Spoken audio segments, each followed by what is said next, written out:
All right, let's talk about the power of communication. I think that this is a really interesting topic because for the most part, if I was to ask you how many people are involved in a two-person conversation, you would likely tell me, Amber, this is a stupid question. 2 people, right? You would be wrong. Let's dig into why. Let's dig into what communication really is, who's involved in communication, and why there's so much miscommunication when we think that there's only 2 people involved in it. My name is Amber Fuhriman, and this is the More Than Corporate podcast. Welcome to the More Than Corporate podcast. I'm Amber Fuhriman, recovering perfectionist and serial accomplisher. If you're anything like I used to be, you've been living your life thinking that if you accomplish enough stuff, you'll finally find the success you've always wanted. But what if it's not about accomplishing more stuff? What if it's about accomplishing the right stuff? I believe you don't find success. You create it by intentionally designing the life you want and having the courage to get out of your comfort zone to live your design. I went from doing what I was supposed to do to doing what I love to do, and now I get to help others do the same. Keep listening as I chat with inspiring people who make it their mission to live their best life every day and learn how you too can live the life you've always wanted.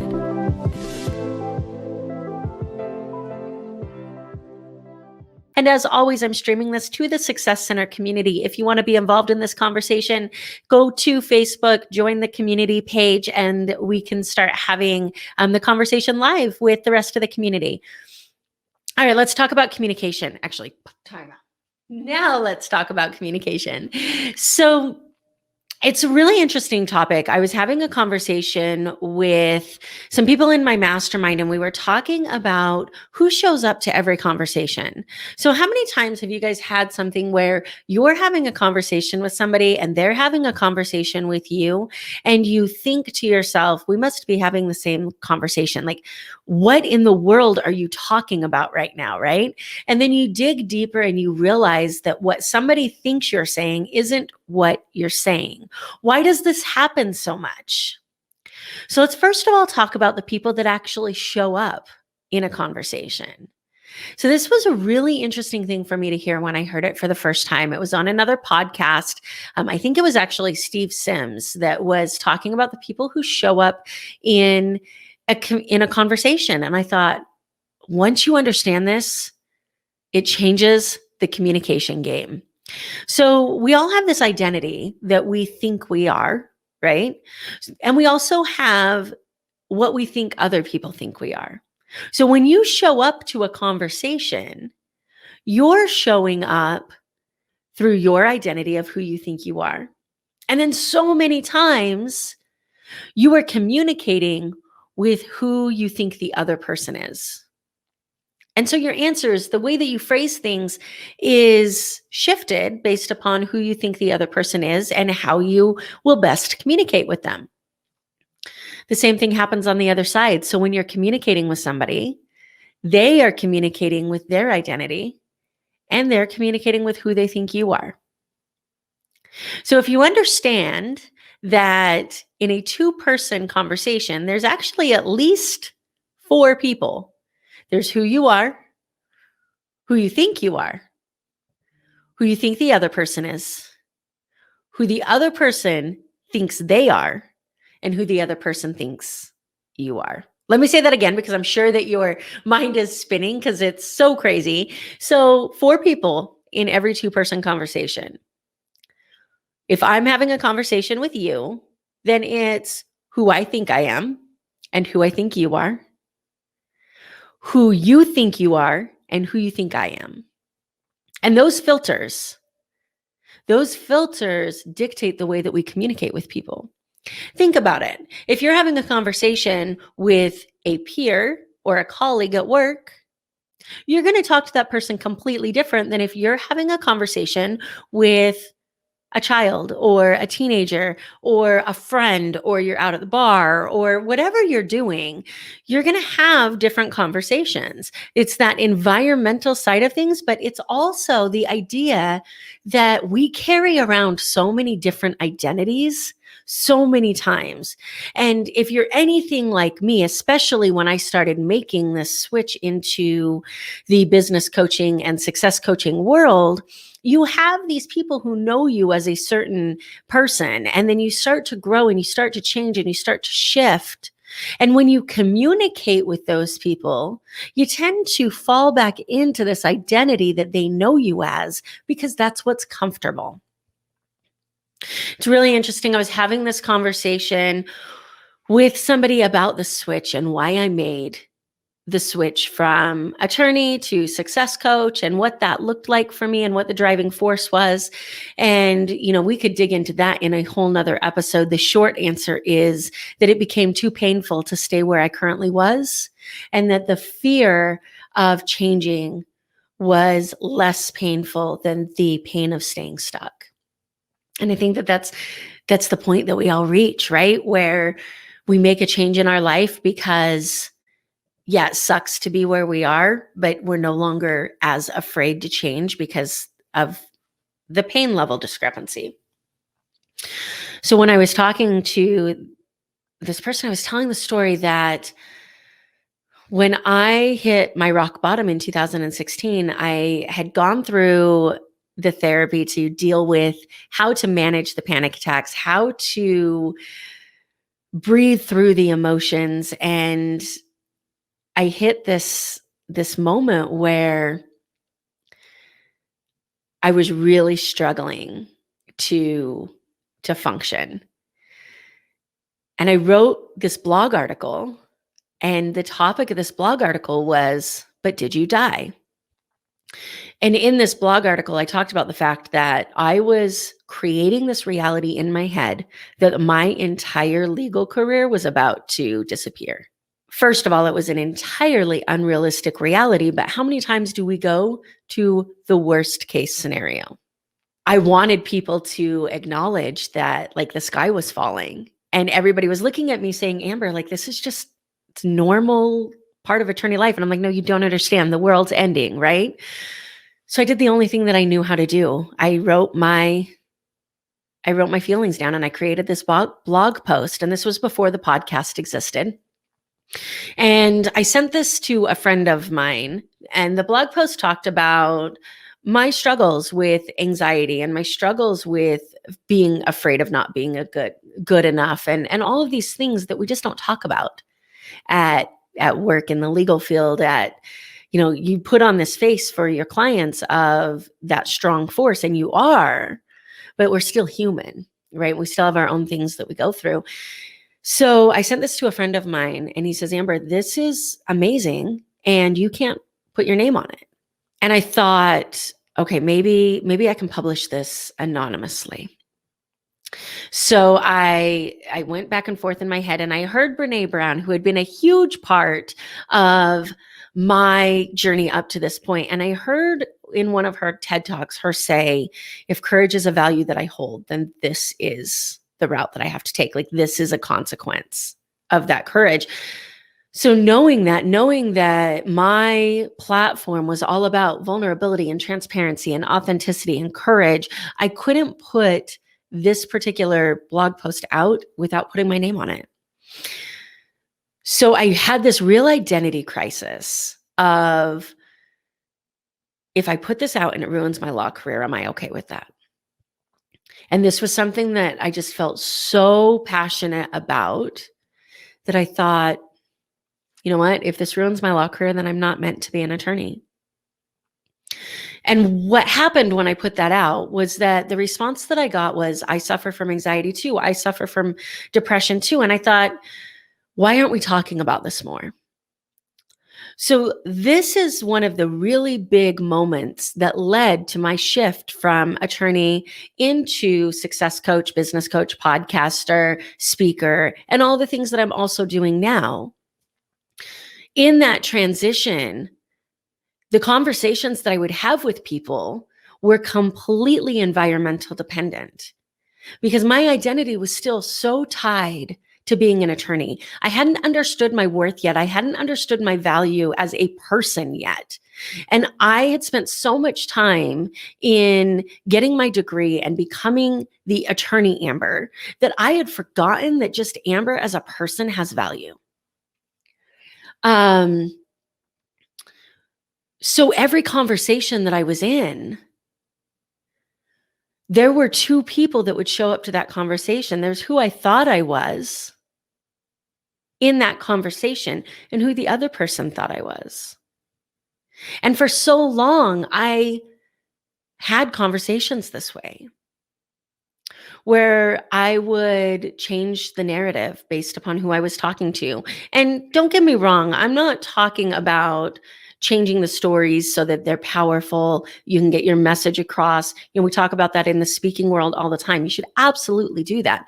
I'm talking about the identities that exist and the stories that we tell ourselves in our head about who we are and who the other person is that changes the way that we communicate, and how that creates a breakdown in communication that causes all the misunderstandings that we then have to deal with later in business and personal relationships.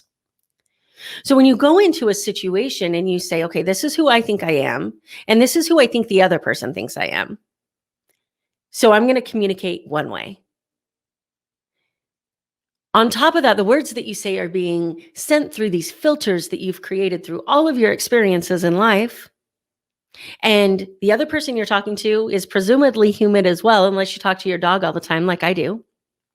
So your other person that you're talking to is the same. They are hearing what you're saying through the filters that have been created through their life and experience that's different than your filters. And they're communicating with those same two people, who they think they are and who they think you think they are. Do I sound like a Friends episode yet? They don't know that I know that they know, right? All my Friends people out there will understand. So when you understand this, what's the easiest way to really break down this communication model? And the number one answer is to stop prejudging what other people think of you.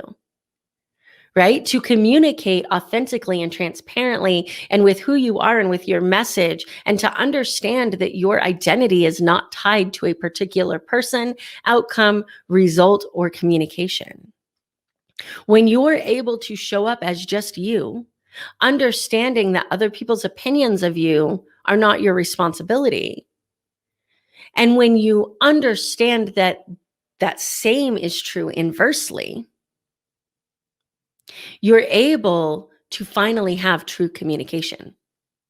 If we take this into the business world, what's one of the number one things that we have when we're talking about obtaining clients and speaking to clients and creating programs and things to that effect? It's, what does my client want?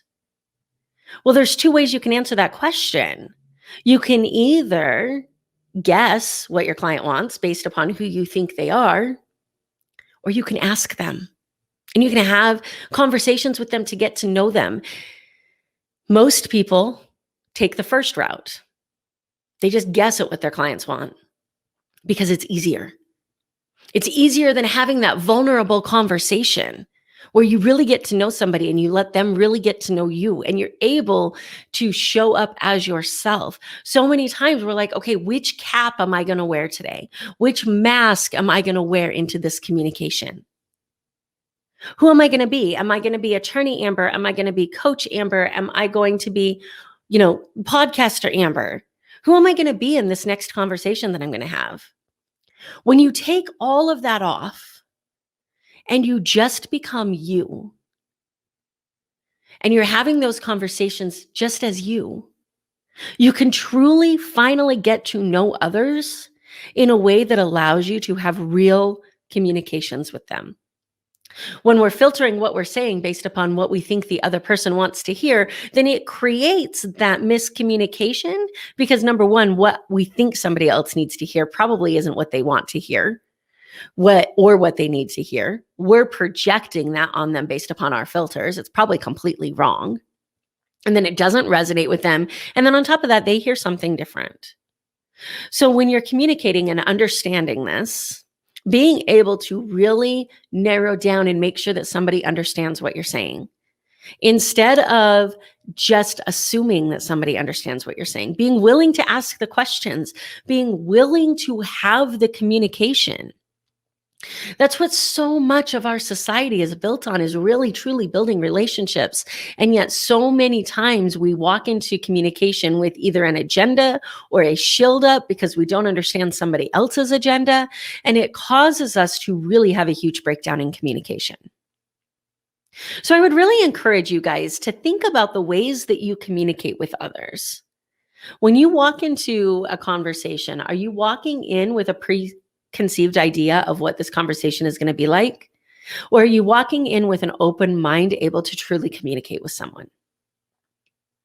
What does it look like for you when you're preparing for different types of communications? Obviously your speeches are going to be different because you're talking to a bunch of different people at one time. How are you making sure that you show up transparently and authentically for those people and still get your message across?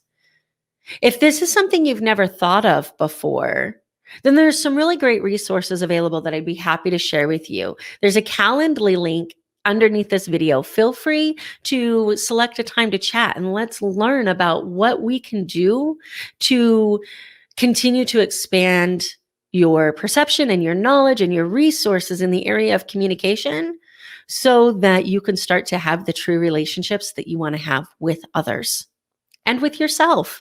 Because what you've heard me say so many times is that the words that you say to yourself, the thoughts that you think, that internal dialogue is just as important. So what are you really saying with yourself? How are you communicating with yourself and others? And what results are you getting from that communication? Those are the conversations we need to start having, rather than just, there was a misunderstanding. I don't understand why. I don't know why there was a misunderstanding. I was pretty clear. Well, obviously you weren't, or else there wouldn't have been a misunderstanding.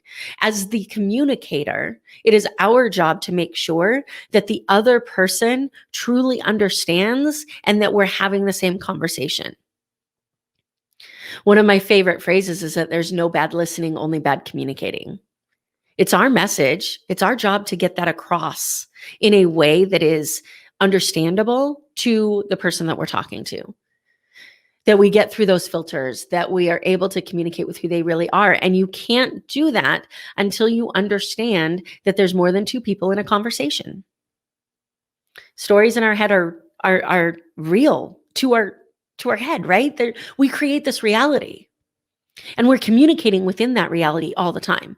And if you're communicating to somebody in your reality instead of their reality, you're not talking to them at all. These are some really interesting things about communication that have come to light through so many of the workshops and trainings that I've done in the last couple of years that just completely changed the game for me, and wanted to share those with you. Always remember, guys, that you have the ability to design the life that you've always wanted, and you owe it to yourself to surround yourself with the tools, resources, and people that will push you out of your comfort zone so that you can finally live that design. Have a fantastic week. We'll talk to you later. Again, if you want to be a part of this conversation, if you want to have first access to these, if you want to be able to comment on the videos and give feedback, head over to the Success Center Facebook community request to join that. The link for that is in the show notes as well. Have a fantastic week, guys. Thank you so much for listening to this episode of the More Than Corporate podcast. If anything that was said during this episode resonated with you or provided value in any way, it would mean the world to me if you would head over to iTunes and leave a rating and review for the More Than Corporate podcast. Thank you so much for taking the time to do that. I'm really looking forward to connecting with you. If you'd also like to connect, I've created a Facebook group that is full of amazing people who also make it their mission to live their best life every single day. If that sounds like something that you're interested in, the name of that Facebook group is Success Center.